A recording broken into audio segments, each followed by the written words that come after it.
Halo, apa kabar semuanya? Selalu jaga kesehatan, eh, batasi kumpul-kumpul dengan banyak orang dan taat menjalankan protokol kesehatan, ya. Oh ya, kita lanjutkan saja materi perkuliahan ilmu pemulihan ternak untuk materi parameter genetik. Video sebelumnya telah membahas tentang salah satu jenis parameter genetik, yaitu korelasi genetik. Seperti awal penyampaian pada video sebelumnya bahwa ada 3 jenis parameter genetik yang penting dalam pemulihan ternak, yaitu korelasi genetik, heritabilitas, dan repitabilitas. Video kali ini kita fokus untuk membahas tentang heritabilitas. Oke. Heritabilitas berperan penting dalam sistem pemulihan ternak karena digunakan sebagai dasar penentuan metode pemulia biakan ternak, yaitu apakah akan dilakukan seleksi atau persilangan serta untuk melakukan evaluasi ternak. Selain itu, heritabilitas juga digunakan untuk menghitung estimasi nilai pemuliaan atau breeding value, baik nilai pemuliaan dari pejantan, induk, individu jantan, individu betina. Kebanyakan karakter penting bagi pemulia ternak adalah karakter kuantitatif. Anda harus sudah paham ya tentang sifat atau karakter sifat kuantitatif karena sudah dibahas pada video sebelumnya dengan cukup detail. Seleksi pada ternak biasanya dilakukan berdasarkan fenotip individu. Untuk keperluan seleksi terhadap fenotip tersebut, diperlukan suatu penaksiran secara kuantitatif tentang peran genotip dan lingkungan terhadap besaran fenotip. Penaksiran tersebut dapat dihitung melalui keragaman fenotip suatu populasi. Pengaruh yang ingin diketahui adalah pengaruh genotip, sehingga perlu dihitung rasio keragaman genotip terhadap keragaman lingkungan. Kebutuhan tersebut diselesaikan melalui perhitungan heritabilitas. Heritabilitas berasal dari kata heredity atau keturunan dan ability atau kemampuan. Jadi, heritabilitas adalah kekuatan atau kemampuan suatu sifat dari tetua yang bisa diturunkan kepada turunannya. Bisa juga disebut derajat kemiripan turunan dengan tetuanya pada satu sifat. Artinya, semakin besar kekuatan sifat menurun atau semakin besar nilai dugaan heritabilitas, maka semakin besar kemungkinan kesamaan turunannya dengan penurunnya. Hati-hati di sini agak mirip-mirip kata-kata keturunan, menurun, turunan, penurunan, penurunnya gitu ya. Hati-hati jangan sampai tertukar-tukar. Artinya berbeda, tapi mirip. Kita lanjutkan. Heritabilitas biasanya disebut sebagai angka pewarisan, yaitu angka yang menunjukkan bagian dari keragaman total suatu sifat yang disebabkan oleh pengaruh genetik di antara ternak yang diamati. Keragaman total sama dengan keragaman fenotip sebenarnya. Heritabilitas tidak mencerminkan derajat genetik suatu sifat, tapi heritabilitas menggambarkan atau mengukur proporsi keragaman atau variasi genetik terhadap keragaman fenotip, atau dengan pengertian lain mengukur proporsi dari variasi fenotip yang dipengaruhi oleh faktor variasi genetik. Ya, jadi diingat heritabilitas itu rumusnya seperti ini. Intinya, heritabilitas menunjukkan perbandingan antara ragam ini ragam, yang disebabkan oleh faktor genetik dengan ragam fenotip. Oke. Proporsi ragam genetik disebabkan oleh hereditas atau genetik efek dan merupakan penjumlahan dari ragam genetik yang bersifat aditif, ragam genetik yang bersifat dominan, dan ragam genetik yang bersifat epistasis. Tapi, taksiran pengaruh genetik aditif biasanya lebih penting dari pengaruh genetik secara total. Oleh karena itu, istilah heritabilitas biasanya menunjukkan taksiran bagian ragam genetik yang bersifat aditif terhadap ragam fenotip. Bisa dimengerti ya? Kita lanjutkan. Nilai heritabilitas bermanfaat dalam banyak hal yang berkaitan dengan pemulihan ternak. Manfaat-manfaatnya antara lain adalah untuk menduga kemampuan mewariskan suatu sifat pada turunannya. Bila bicara tentang kata mewariskan, biasanya kita berpikir tentang kemiripan. Benar tidak? Dalam ilmu pemuliaan, derajat kemiripan bisa dibedakan menjadi dua. Kemiripan antara salah satu orang tua dengan anak disebut half sib. Yang kedua, kemiripan antara kedua orang tua dengan anak disebut full sib. Jadi ada half sib, ada full sib. Jangan tertukar ya. Itu tentang derajat kemiripan. Sekarang manfaat yang lain dari heritabilitas adalah untuk menduga bagaimana faktor genetik menentukan produktivitas sifat yang dapat diukur. Selanjutnya, manfaat dari heritabilitas untuk menduga besarnya respons seleksi dan respons seleksi berkorelasi. Yang lainnya, untuk menduga besarnya kecermatan seleksi. Salah satunya adalah kecermatan seleksi individu. Yang lain lagi, manfaat dari heritabilitas adalah untuk menduga nilai pemuliaan dari pejantan, nilai pemuliaan dari induk, atau nilai pemuliaan dari anak. Ingat, nilai pemuliaan istilah dalam bahasa Inggrisnya adalah breeding value atau BV, kita sebutnya BV ya.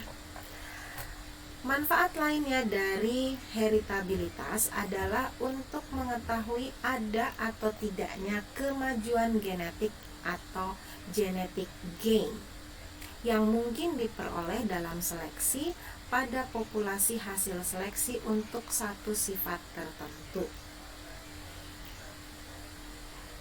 Mengerti heritabilitas juga mempunyai fungsi untuk menentukan metode seleksi yang akan digunakan. Misalnya, bila nilai heritabilitasnya tinggi, maka dengan seleksi yang sederhana seperti seleksi massa mungkin sudah berhasil. Selanjutnya, untuk menentukan waktu pelaksanaan seleksi pada generasi awal atau generasi tertentu. Misalnya, bila heritabilitasnya tinggi, berarti kita bisa melakukan seleksi sejak awal menggunakan data pedigree, data silsilah generasi kedua, data generasi ketiga misalnya. Tapi kalau heritabilitasnya rendah, maka seleksi dilakukan pada generasi yang kemudian. Begitu ya. Selanjutnya, untuk membandingkan kesamaan produksi individu yang mempunyai hubungan kekerabatan. Masih banyak lagi ini saya berikan pada Anda juga. Manfaat dan pengertian heritabilitas adalah untuk mengukur kepentingan relatif antara pengaruh genetik dan lingkungan untuk suatu sifat pada suatu populasi. Yang lain lagi sebagai ukuran untuk menunjukkan tingkat kesamaan penampilan antara anak-anak dengan tetuanya. Terakhir ya, saya beri supaya tidak terlalu banyak. Sebenarnya tidak usah dihafalkan semuanya, tapi silahkan Anda memahami dari poin-poin yang mana yang saya berikan. Ini ada sekitar 12 mungkin ya. Sebenarnya masih banyak lagi. Yang terakhir misalnya pengertiannya sebagai ukuran yang menggambarkan hubungan antara nilai fenotipik dengan nilai pemuliaan atau breeding value untuk suatu sifat pada suatu populasi. Jadi harap diingat ya bahwa tidak seluruh sifat yang akan diturunkan pada turunannya, tidak semua sifat akan diturunkan pada turunannya. Jadi yang diturunkan hanya terbatas pada sifat genetiknya saja. Ya, jadi ingat, tidak semua sifat akan diturunkan pada turunannya. Yang diturunkan hanya terbatas pada sifat genetiknya saja. Dan heritabilitas adalah persentase sifat tetua yang diturunkan pada keturunannya. Sedangkan sifat yang dipengaruhi oleh lingkungan tidak akan diturunkan pada anaknya. Ya. Ingat waktu kita belajar ragam genotip itu diwariskan. Tapi ragam fenotip dan ragam lingkungan tidak diwariskan. Sama prinsipnya dengan heritabilitas, ya. Oh ya, jangan sampai salah mengerti. Heritabilitas meskipun ada angkanya, ada nilainya, tapi nilai dugaan heritabilitas bukan nilai mutlak atau bukan konstanta mutlak dari suatu sifat. Artinya, nilai dugaan heritabilitas pasti berbeda-beda untuk tiap sifat.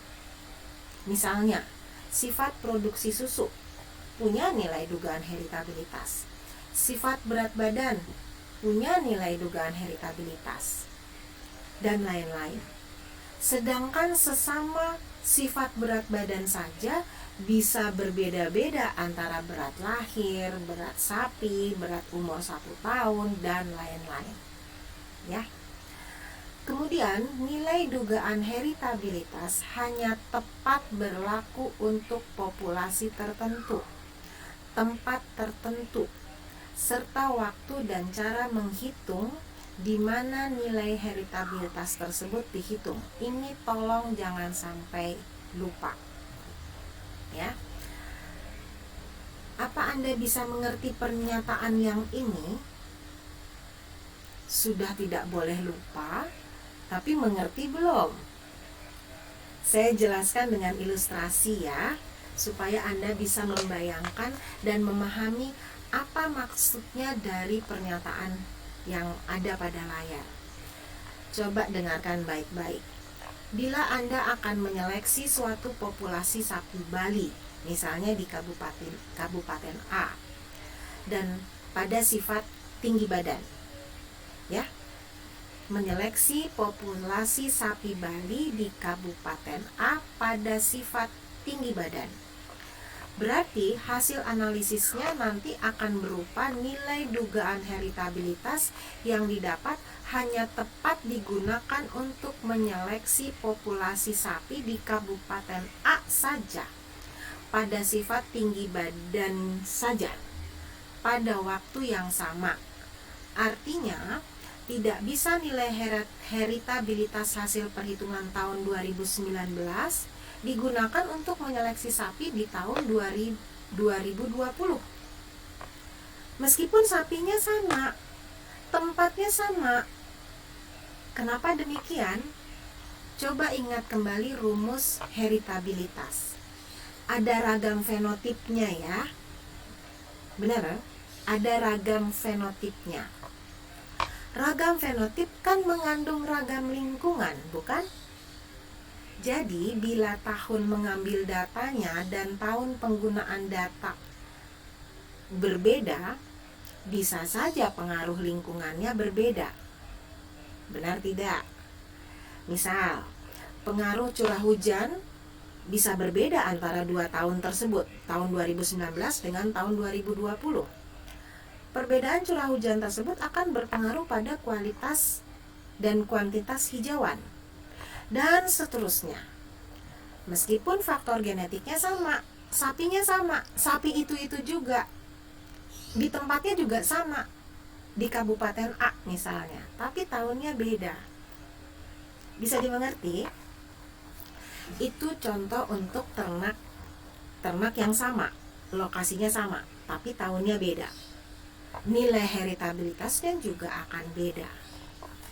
Saya berikan contoh lain supaya Anda bisa lebih membayangkan kondisinya.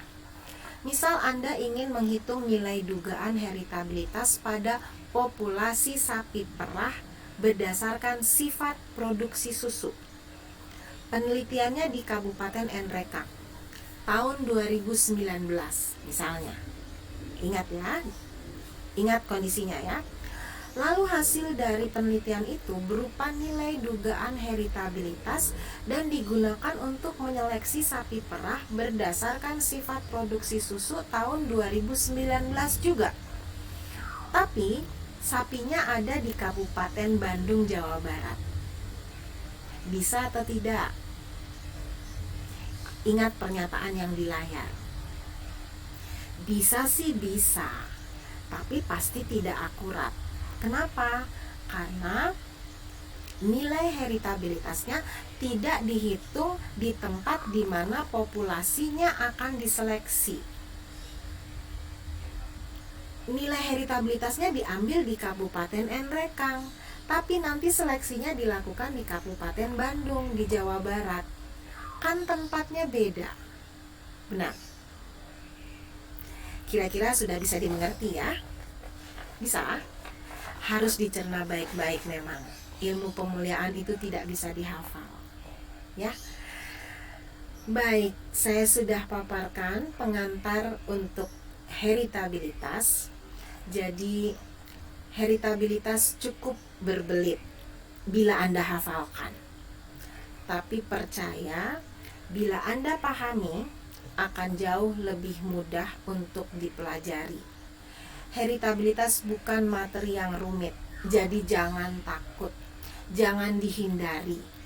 Hadapi saja, simple kok sebenarnya. Jadi jangan buat alasan. Saya sudah lewati hal-hal dan kondisi yang kamu sekarang sedang lalui. Jadi think positif aja. Oke? Selamat ketemu lagi ya.